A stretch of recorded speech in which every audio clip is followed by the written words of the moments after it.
The abuse that I've had to endure in this town, well, it's pretty bad.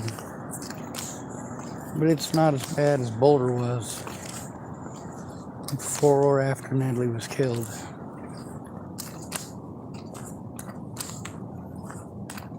See, that's the thing about Natalie. She was trying to get away from all those people. And it just didn't work out that way.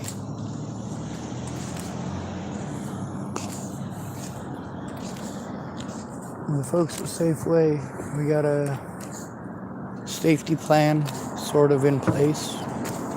If I'm victimized, I'm supposed to go over to the Safeway and go inside. If anybody fucks with me inside, then the folks at Safeway have some say-so. But also, many of the people who work at Safeway do recognize that there's a big difference between them as individuals trying to help and them being Safeway employees having to turn somebody in for stealing a candy bar. On the one hand, they are human beings. On the other hand, the police are more interested in Safeway's money, Fred Meyer's money. They're more interested in that than they are any of the ma and pa shops here for certain. A lot of these ma and pa shops, like Tillamook Sporting Goods, well, the police aren't really interested in investigating any crimes against them. But you steal from Safeway, and the cops do care. You steal from Fred Meyer's, and the cops do care. Why don't I steal shit from these places? Is it because the cops care? No. I don't steal from these places because I believe stealing is wrong. I'm protecting myself from predatory police officers. That's nationwide. Nationwide, we've got this propaganda telling you that all homeless people are bad. All homeless people are mentally ill. Fear the mentally ill, they're school shooters. Fear the mentally ill, they're rapists. Fear the mentally ill. They'll walk into Google and shoot everybody. Stay away from the homeless. The homeless are the bad people that mommy and daddy warn you about. But the reality is, the person who's most likely to rape you, most likely to molest you, and most likely to kill you is literally your own parents. Your own parents are more likely to kill you as a child than anyone else. Anyone else.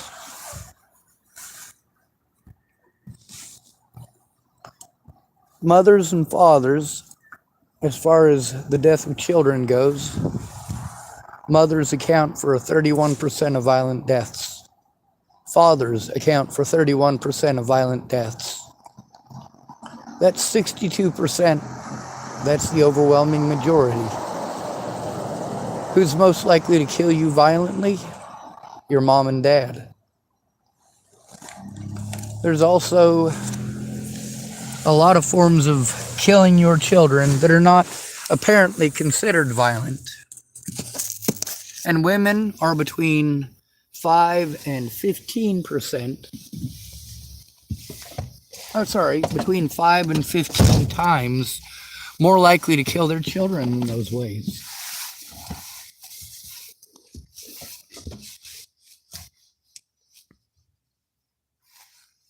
One of those ways is drowning. How do you not consider drowning to be violent? If you've ever almost drowned, you know that it's violent. It's scary and it's painful. And it doesn't end right away. It's not as slow as freezing to death.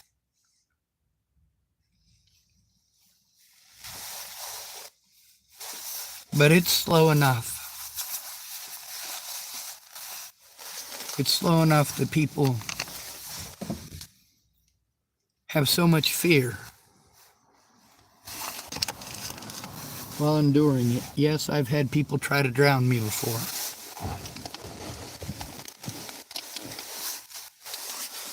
One time at the school, or at the pool in Chapel,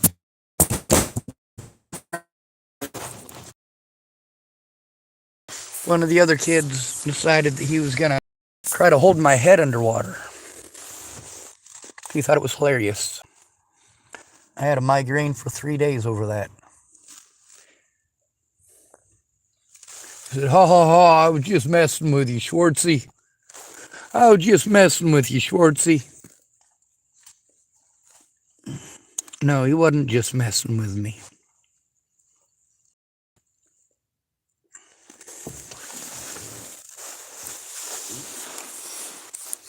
Small towns are traps. Tillamook ain't exactly a small town, but it's not a large city by any means. In Nebraska, it would be considered about medium-sized.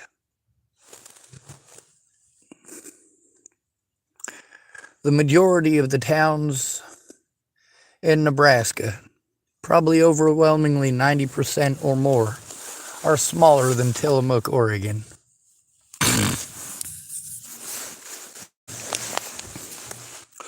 On the bright side, I never stopped trying to get help.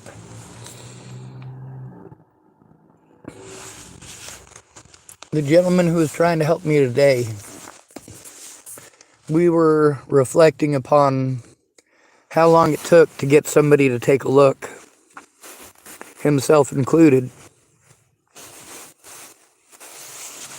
He said it's one thing to hear it, it's another thing to see it.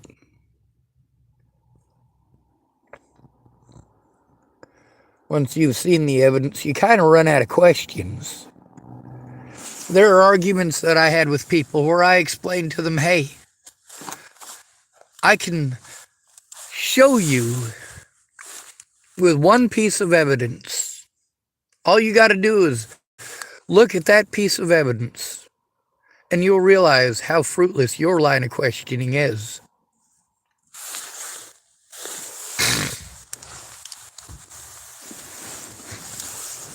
Natalie Bollinger was my best friend.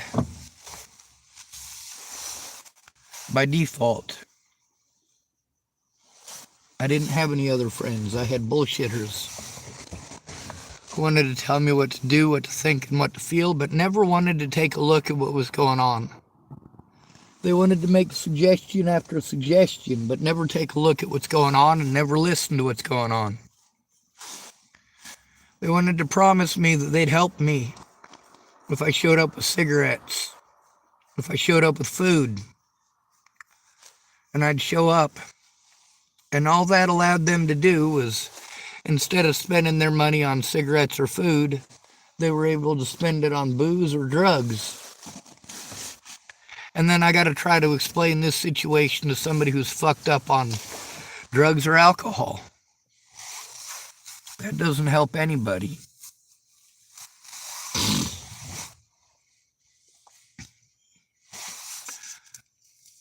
We were also reflecting on how it takes 6 months to diagnose somebody as schizophrenic.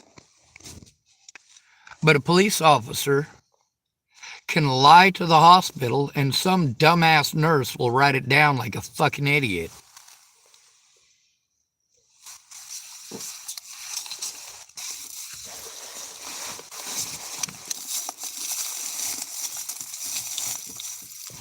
Telling staff about police corruption is a far cry from blaming it on aliens in the fucking Illuminati. Now, what am I told to do if I'm being harmed in this general vicinity? I'm told to go inside the Safeway for my safety. Sometimes that does not get to happen. Sometimes Andrew Wolnez is in between me and the door. Like the first time we met. I had a whole bag of cans in my hand.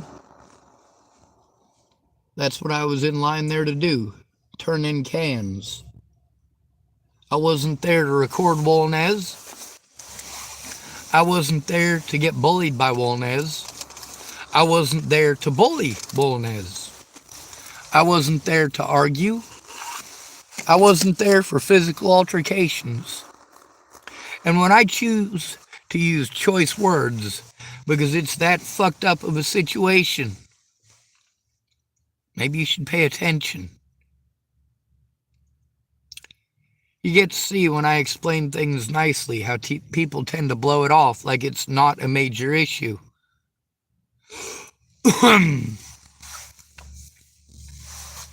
But reality is far different, isn't it?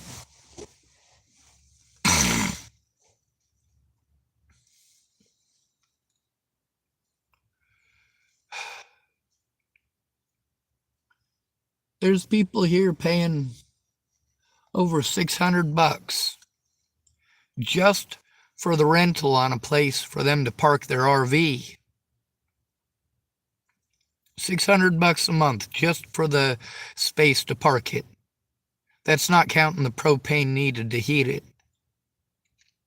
That's not counting the hookup for the water. That's not counting a lot of things. I have to live on $800 a month. I don't have $600 a month to spend for a place to park an RV that I don't have. I've been ripped off, manipulated, stolen from, went into the country to the other. And one thing I can tell you, coast to coast,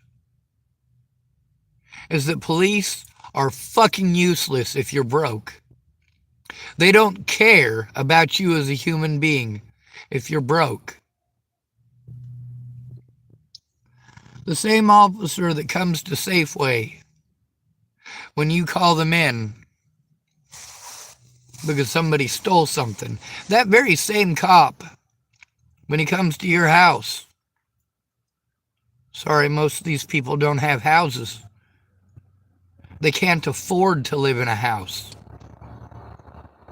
Especially not off of the wages that they're getting paid. Meanwhile, we got greedy land barons. Slumlords. One of the nastiest places for that, though, isn't actually Tillamook, Oregon. It's Hardin, Montana. That's right, folks. We got Native Americans in Hardin, Montana, living primarily under the ownership of 3 people. These people do not maintain the multitude of trailers that they own in Hardin, Montana, or the multitude of houses that they have in Hardin, Montana. These property owners, all they care about is profit.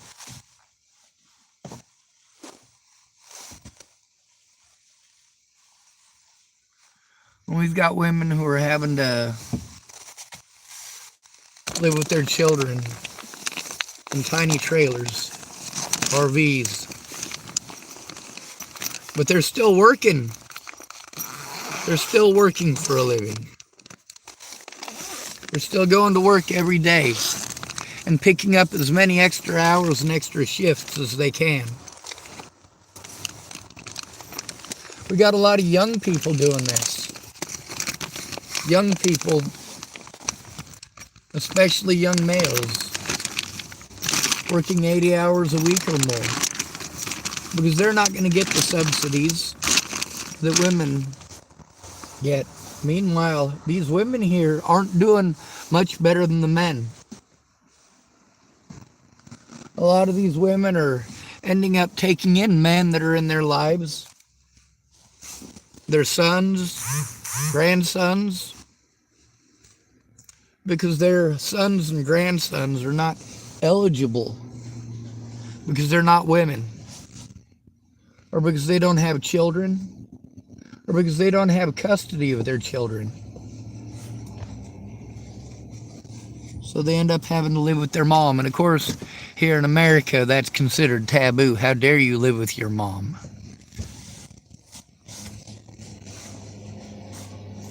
One of the women who works at the grocery outlet bargain market, she's got 3 homeless people living with her. 3 homeless people. And guess what? She's related to all of them. Are they still homeless since they live with her? Yes, they are. She knows that it's temporary and that it's not going to be temporary. She knows that she could lose her place by having that many extra people there. But she also knows that the streets out here aren't any place for her family. She knows that her family aren't a bunch of drug addicts.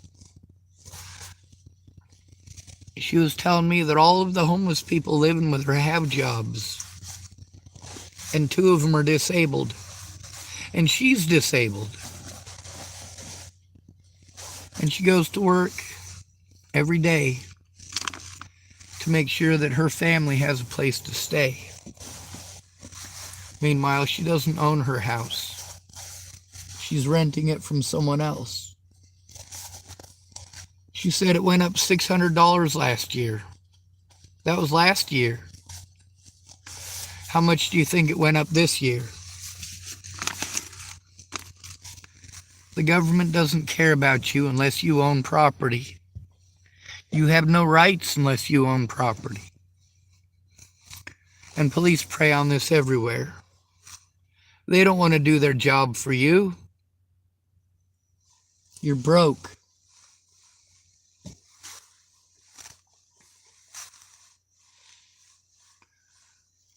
One of the ladies at the grocery outlet and bargain market, she said almost everybody in the store has a homeless person living with them. Most of them are relatives, some of them are friends, some of them are old friends. They've been friends for a lot of years. One of those women said that she had a friend, a female friend, for most of her life. And that her and that female friend didn't ever have a problem until they moved in together. And when they moved in together, it was a money issue. It was an issue of too many people in too confined a space. Her friend who was staying with her was wanting to save up money so they could get their own place. But then, of course, you use more water, so that bill goes up. You use more electricity, so that bill goes up.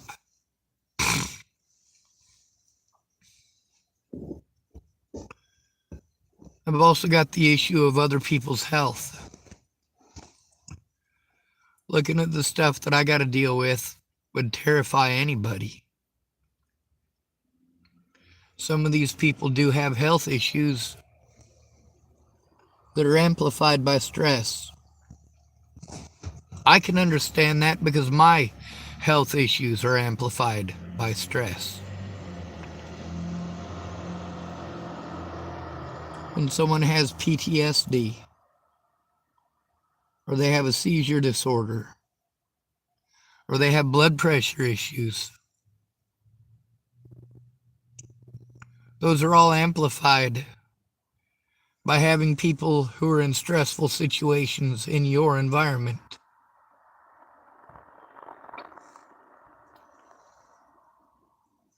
When you get fed up with somebody, you can kick them out of your place. However, when somebody's being victimized and they've been victimized out of their place, they don't have the right to do that anymore. And some of us out here never did. Without our own place, we're subject to victimization by people who don't give two shits about us.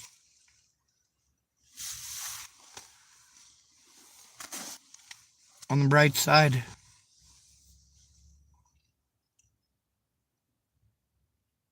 I'm still here, right? Is that a bright side?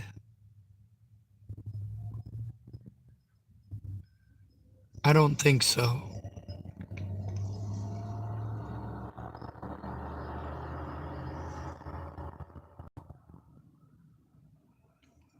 All of these Natalie Bollinger sites selling you a false narrative. They go out of their way to avoid anything that shows that their narrative is bullshit. Let's say you have a dog that loves people. It's a friendly dog and it's nice to everybody. But you back that dog into a corner and you poke it with sticks, and your friends poke it with sticks. And when it barks at you, because you're poking it with sticks, you go, see, it's dangerous. Now I'm going to let you know something about the most peaceful creatures. How many of you look at a bunny rabbit as a peaceful creature? They eat grass. They don't eat meat. Then again, even a rabbit will bite you if you back it into a corner.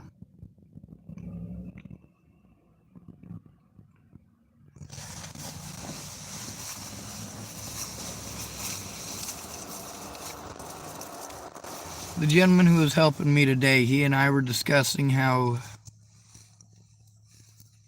different it is once you've seen the evidence. How it's not so easy to ask the questions that you wanted to because they no longer apply.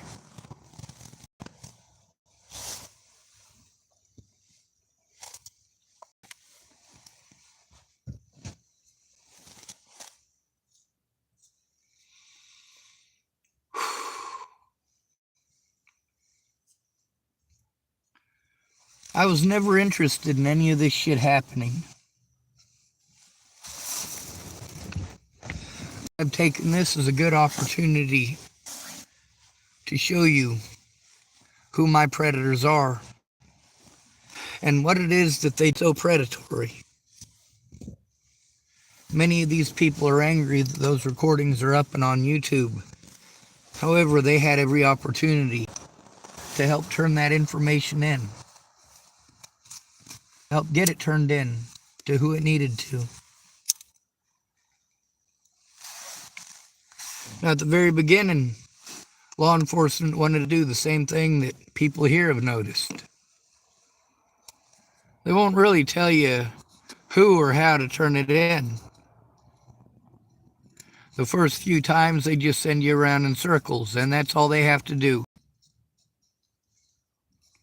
Send you in circles for a day or two. That's long enough for them to say, oh, well, you should have called 911. Well, what if you did call 911?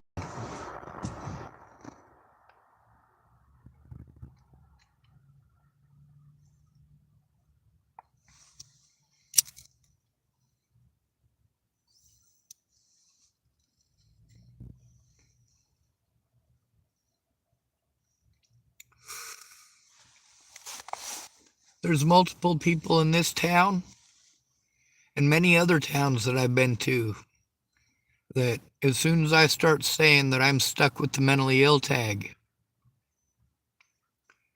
and that when I try to turn in my crimes and I go in and I try to tell them, hey, these people are harming me, they don't care that I'm being harmed. Me being harmed doesn't make them money. Now, if I say that I want to harm myself or others, that'll make them a lot of money. If they can pretend that I'm on drugs, that'll make them a lot more. $400 million was apportioned to the state of Oregon to help out with the homeless situation. $400 million was apportioned to the state of Oregon for the mentally ill, for the disabled situation. Well, all right, it wasn't for the disabled situation. It was only for drug addicts. That's right. Now, that's $800 million. And the majority of that money is going to police officers and therapists for you to be bounced back and forth between the two when a crime is committed against you. And all they want is for you to say something they can twist into you're trying to kill yourself or someone else.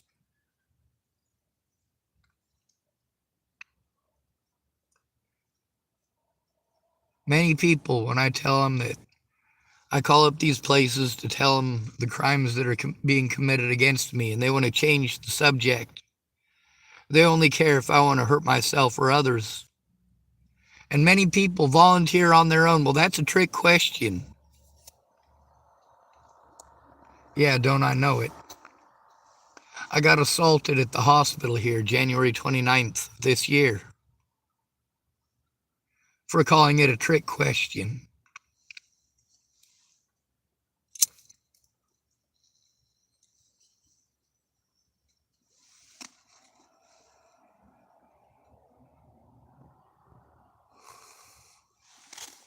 Then they try to make it more complicated by getting a bunch of people involved. All of them doing the same shit. A small town like this, it's kind of like Chapel, Nebraska. Comes down to popularity. Comes down to who you're friends with. When I was victimized by Christopher Kurth, it wasn't just Christopher Kurth in Chapel, Nebraska. It was also Carl Snell, Clinton Snell, Leslie Snell, Leslie Snell's boss, who is the sheriff of Chapel, Nebraska, Scott DaCosta.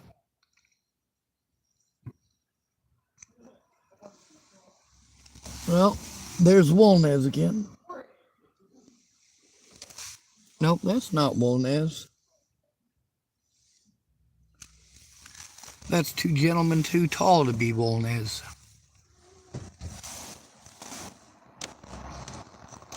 It was awful nice of them to walk by my vehicle talking shit. Although it depends on how loud they're talking. Some of those videos with Wolnez screaming at me, you can barely hear him. Because I'm inside of my vehicle with the goddamn door closed.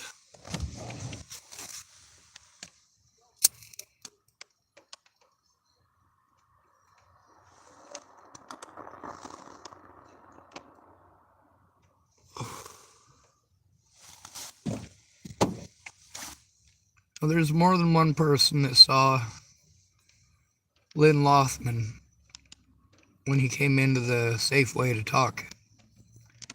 He wanted to tell me that he had an idea for getting Wolnez to stop. Well, there was multiple people that were there that said that they were very uncomfortable with Mr. Lothman, or Officer Lothman.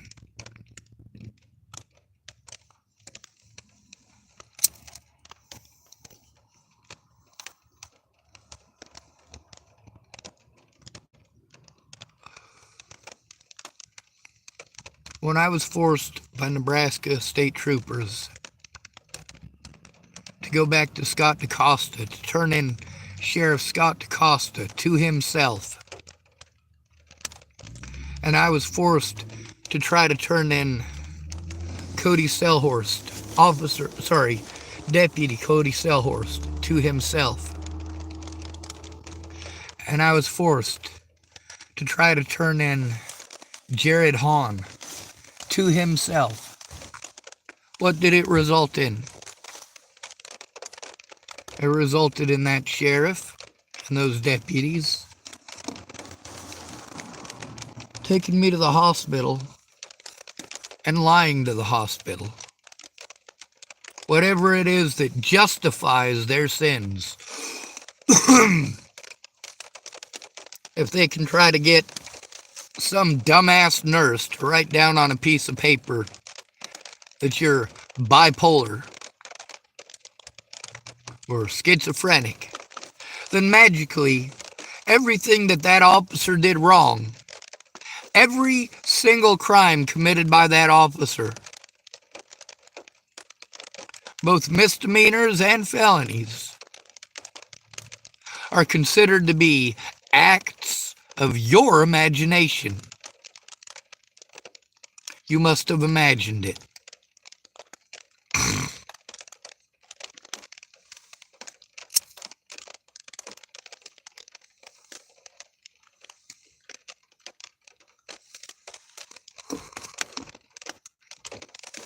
I never should have been victimized out of the services that I had.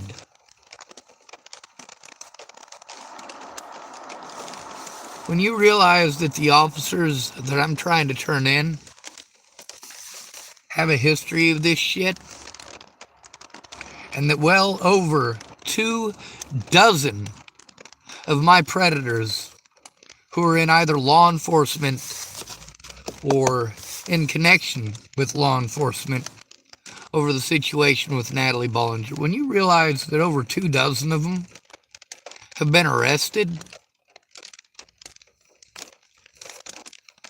for doing those exact things to others or for killing them,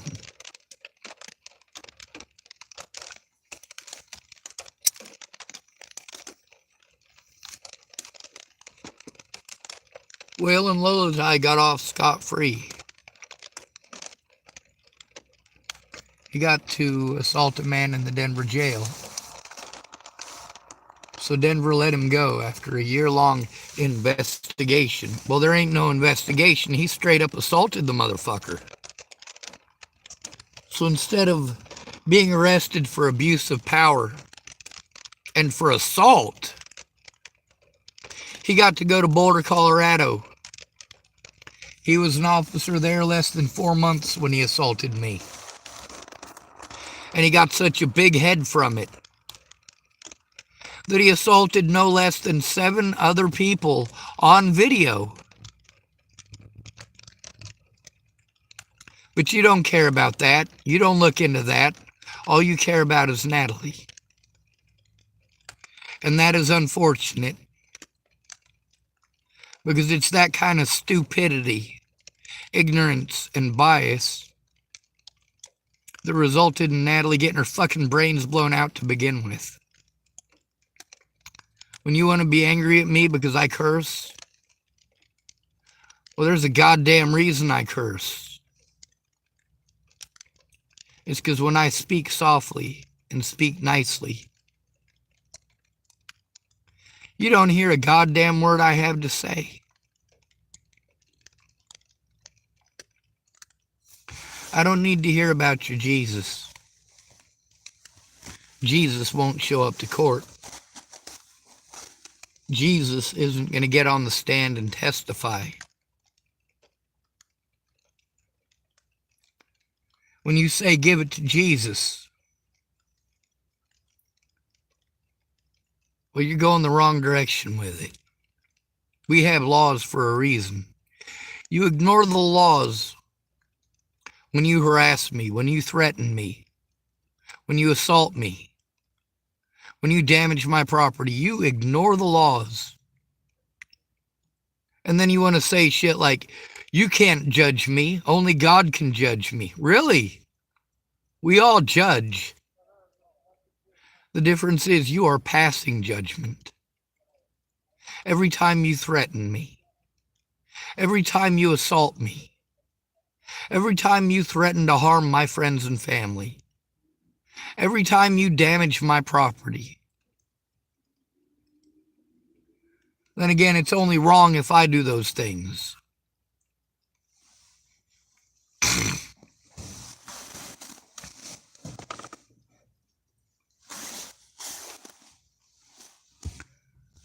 I tell these hospitals when the police take me in, I tell them, hey, don't put Haldol in me. Don't put Ativan in me. I have adverse reactions. And what's their first action after I say that? Haldol and Ativan. Every fucking time without fail.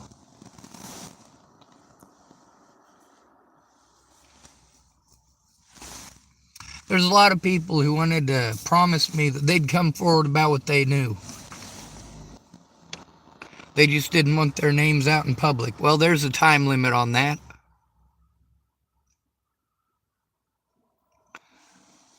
When an at-risk adult is being abused, we're supposed to go to a friend or family member and turn it in right away with our friend or family member for our safety. To this day, not one person has gone in with me to turn in the situation with Natalie Bollinger. And yet the situation with Natalie Bollinger is used as an excuse to harm me literally everywhere I go.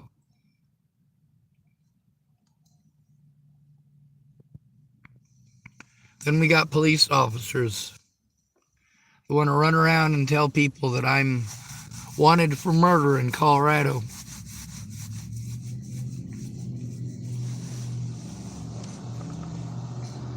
If you watch those Natalie Bollinger things,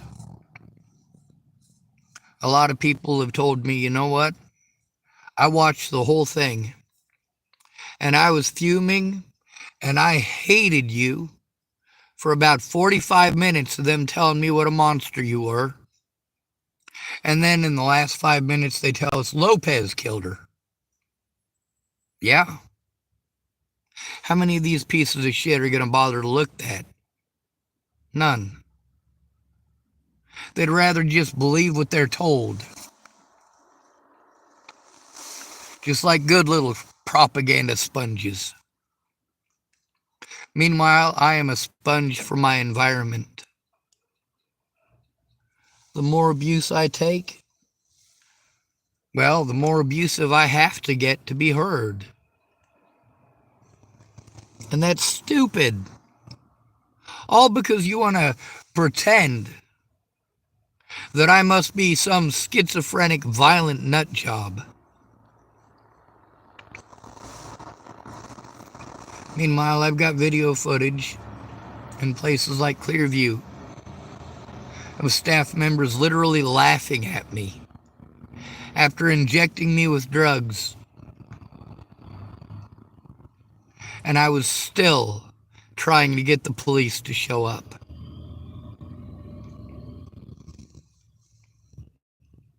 The police literally never hear my side. They're not interested.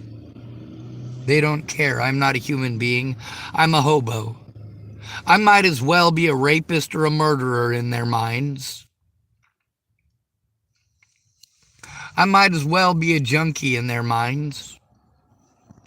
Meanwhile, hospitals all across America treat broke people like junkies. Broke people.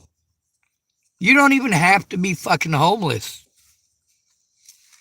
If you are so broke that you're living in a mobile home,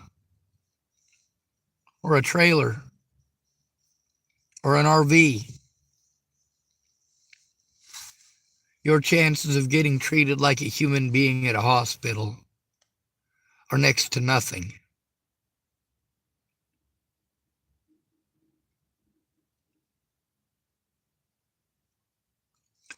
I'm disgusted by this country. I'm also thankful for the people who have helped to protect me. People like Caleb at the Fred Meyers. People like Jared Scudder at the Fred Meyers. And his father, Jason Scudder.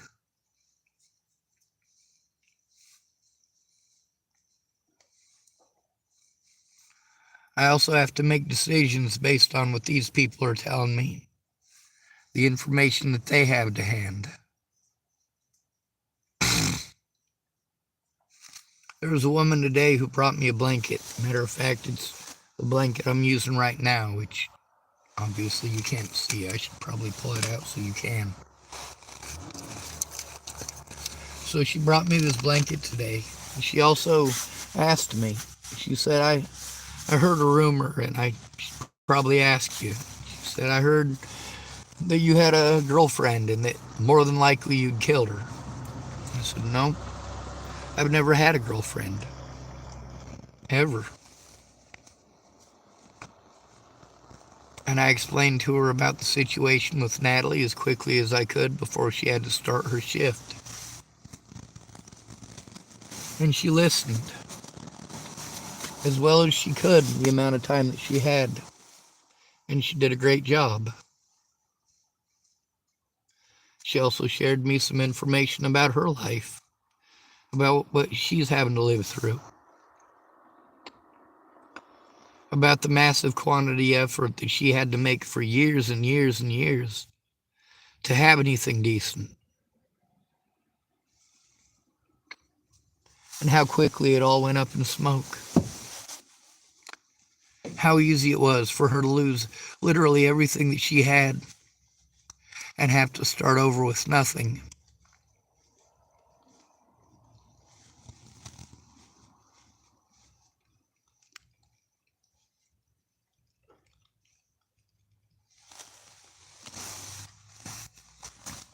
There's a lot of women here who have admitted that they're getting government subsidies, that they couldn't survive without those government subsidies. And also that the men in their lives, well, the men in their lives make it necessary. Because those men aren't going to make enough money to live in those places any more than these women are. Even with those government subsidies, they still need their sons, husbands, grandsons, and even granddaughters to go to work to help pay the bills. And it's never enough. One lady said that she had a 3-bedroom house here in Tillamook, and that her and her husband and her kids lived in that house for years. They can't sell it because nobody's got the money to fucking buy it.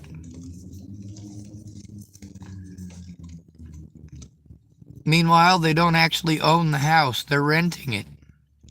Landlord increased it, so they had to find somebody, a roommate, to live with them so that they could pay those bills.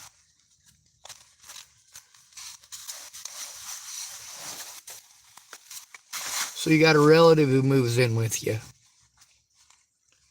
and they help to cover the extra $600 a month it's costing you to live there. And then you get somebody who's a family friend, and they move in. Well, these people are paying a lot of money to have a room. $600 to $800 a month these people are paying to have a room in that house. So you and your husband have a room. Your 2 kids each have a room. Well, when that first relative moves in, both of your daughters got to live in the same room now. Right? But then when the next person moves in, you have to give up your bedroom. Now you and your husband are sleeping on the couch or on an air mattress on the floor in your living room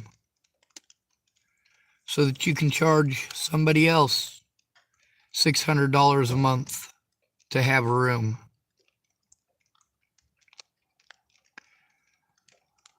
So it's your house. You have to share a room. Your relative gets a room to himself. Your family friend gets a room to himself or herself.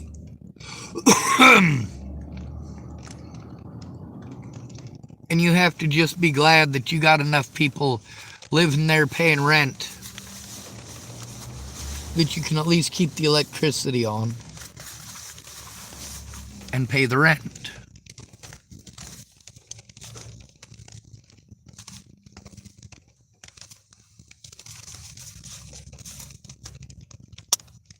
A lot of these younger folks have to work a lot more hours to get the same shit that your grandparents got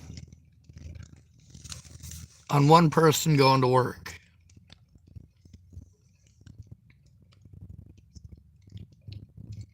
The 1950s and the 1960s, well, that was the golden age for America. That was the one period of time in American history where women didn't have to work.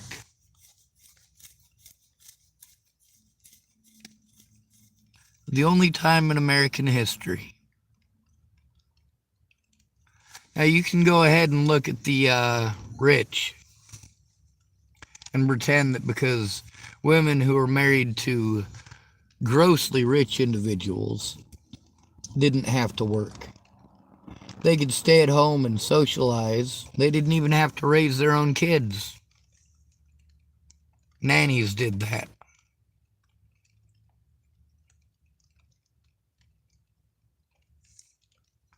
1920s, that was a real big thing. Having your kids raised by a nanny. In the Victorian era, that was also very popular.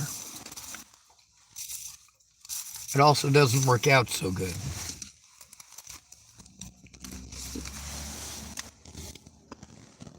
When you look back through history, we've had a lot of women who could read in America, and a lot of women who could write in America. And guess what? For about 200 years of our history here in the United States, women have done the same work, same jobs as men.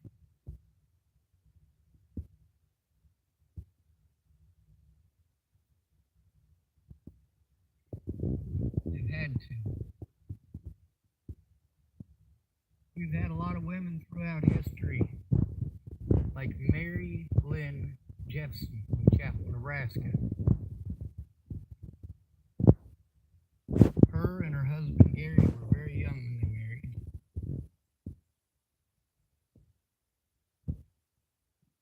And Mary, she was a tree cutter. That's right.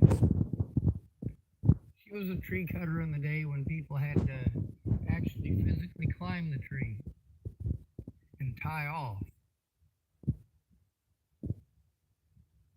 You've got women like Pamela Martindale,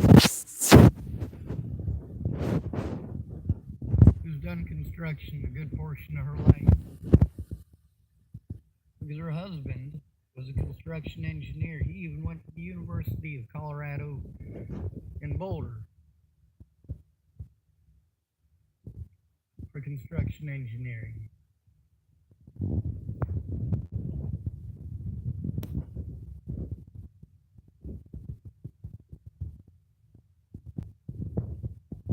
And I can tell you, based on just stature alone,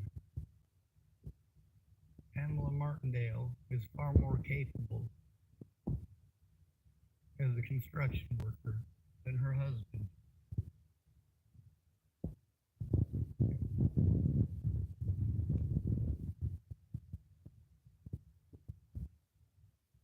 There's a lot of women throughout American history who had to go out and toil the soil. They had to go out there and get blisters using a hand hoe, using a shovel, using a hammer and a saw.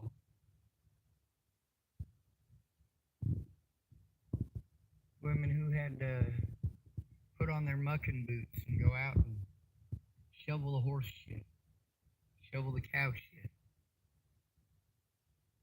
Had to help with the slaughter, help with the branding.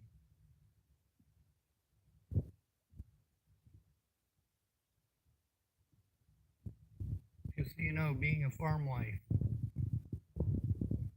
isn't necessarily an easy task.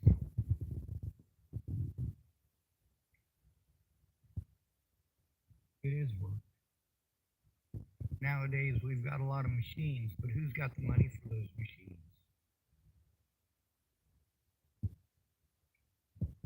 Well, that would be corporate farms. Corporate farms have the money for that brand new harvester, or that brand new John Deere, that combine can be shut down via GPS. Yep. The Russians, they stole some combines, American-made combines, when they went into the situation in Ukraine. And they took those combines over into Russia with the intention of utilizing them. And John Deere was able to shut them all down.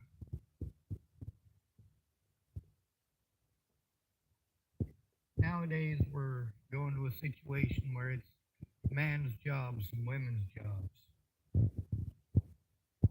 Well, historically, it was both men and women's jobs to raise the children. Only the rich have the luxury of not doing that. So you just pretend that everybody in the past was rich, apparently. Everyone was rich enough to have a nanny. Even the nanny, right? No. That's not the reality.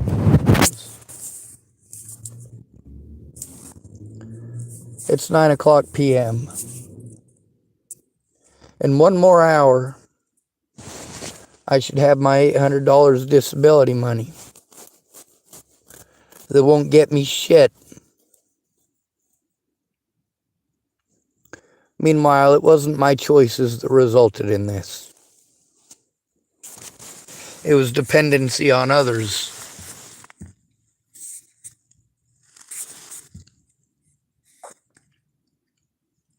All because of the mentally ill tag. My guilt is assumed. I have a penis, so my guilt is assumed. I'm homeless, so my guilt is assumed.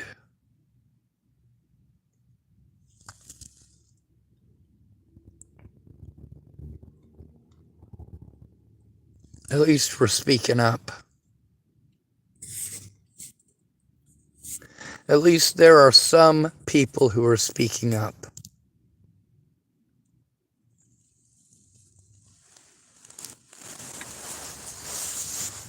I don't really want to turn off the recording because I don't want to have to endure more abuse that's not recorded.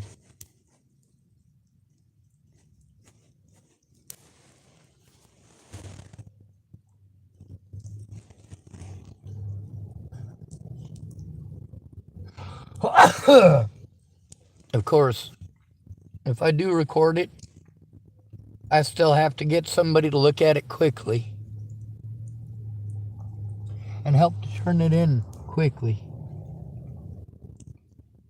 Or the police get to manufacture a whole slew of other excuses.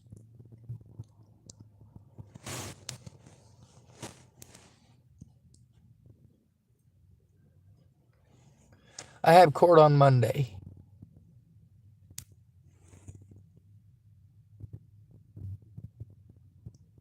Court for calling 911. Unfortunately, I have to deal with a public pretender who thinks I'm retarded.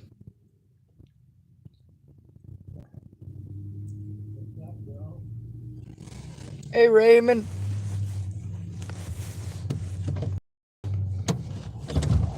What are you up to? All right. Kind of freezing. Are you? Were you able to get a better blanket? Yeah, someone stole my phone. Yeah. So I got a blanket. You need a jacket or a sweater or anything like that? Nope. Another lady brought me a blanket to replace the one you took. Oh shit, well, I didn't know what to do, man. I'm assuming it got soaking wet last night. No, not at all. I kept it dry. I planted it somewhere this morning. Someone took it. Fuck. Yeah, man. I don't. I don't get paid until 10 o'clock. Oh no shit, you get paid at 10 o'clock? Yep. You lucky bummer. I am. Oh, I'm not that lucky. I'm here taking abuse every day. Yeah, I know. I get paid tomorrow too. Nice. Yeah, I'm from Nebraska, so I get paid just a little bit earlier than everybody else here. Yeah, they pay me at 10 o'clock at night the day before it. Like, I'm supposed to get it on the 1st, but I usually get it at 10 o'clock the night before. Yep. Whereas you guys might have to wait till the 3rd to get yours, depending on who you are.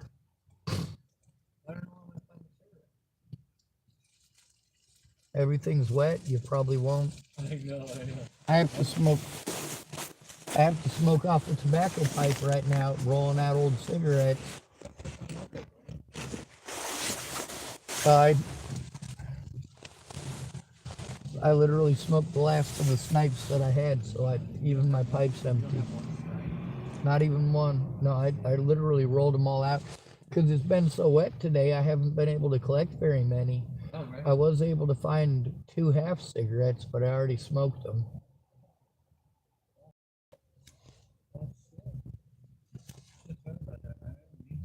Oh, they gave you a blanket, right? Yeah, the guy in the church gave me one. I didn't know what I was going to be. I wasn't going to have nothing tonight. Get a tarp. You want a tarp? No, I'm good. You really need that tarp. You don't need a jacket or anything? No, I got everything I need actually. But you know what? So your shit doesn't get stolen. Yeah.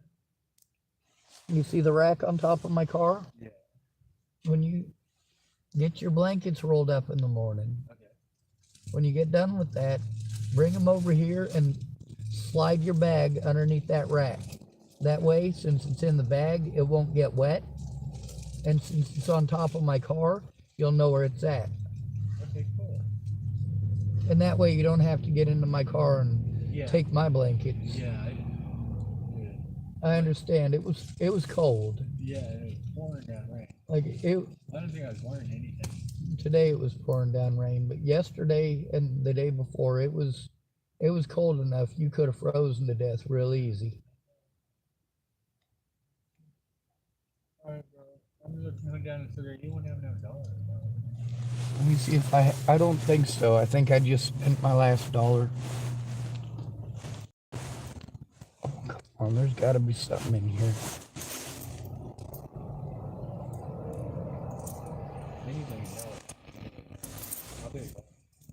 Oh, I'm not worried about you paying me back. I only have pocket change. There's like 29 cents here, 30 cents here. That's it. I did have $1 that I was trying to save, but I'm pretty sure I spent it because I had to purchase a banana so I could go into Safeway earlier. That's crazy. Here you go, Raymond. Oh, God bless you, Danny. Thanks, Sean. Yes, sir. Be safe. I will. I'm gonna go find a cigarette. Thanks, man. Yes, sir. Don't fucking freeze to death. Whoa, God bless you.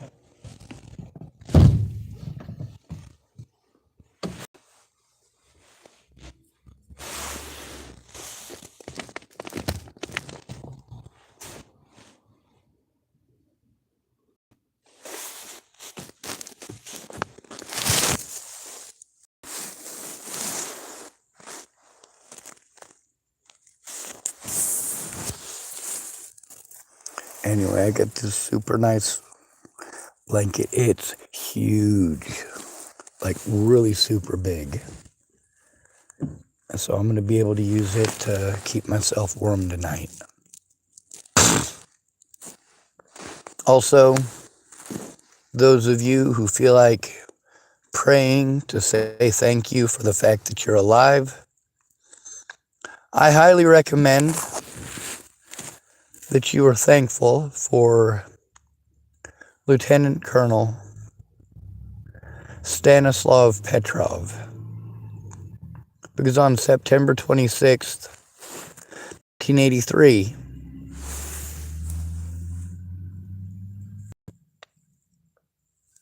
this man single-handedly prevented nuclear holocaust across the entire planet by refusing to do his job.